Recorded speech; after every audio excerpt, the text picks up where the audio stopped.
এবং দ্বিতীয় স্থান অধিকার করেছে সুবর্ণা, সে বেলুন দল থেকে এসেছে। বেলুন দলের পক্ষ থেকে তার জন্য একটা করতালি। এবং তৃতীয় স্থান অধিকার করেছে তামিমা, সে নীল দল থেকে এসেছে, তার জন্য আরো একটা করতালি। আমরা বিজয় মঞ্চে দেখতে পাচ্ছি আমাদের তিনজন কাঙ্ক্ষিত বিজয়ী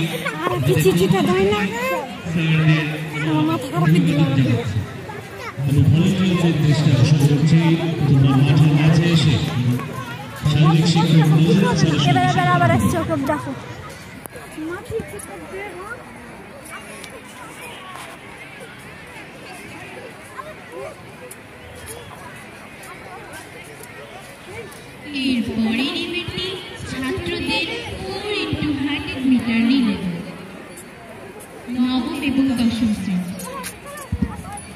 এরপর অনুষ্ঠিত হবে তৃতীয় এবং চতুর্থ শ্রেণীর ছাত্রীদের 100 মিটার দৌড়।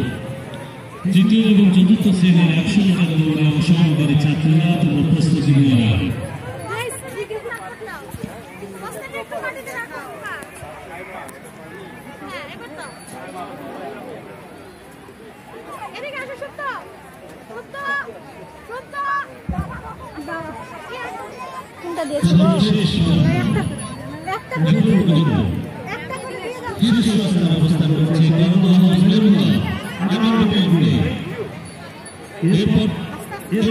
অবস্থান করছে দ্বিতীয় স্থানে মহানন্দ 41 মিনিট।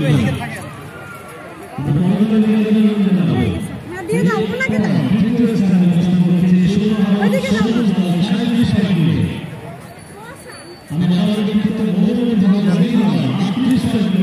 স্থানে অবস্থান করছে।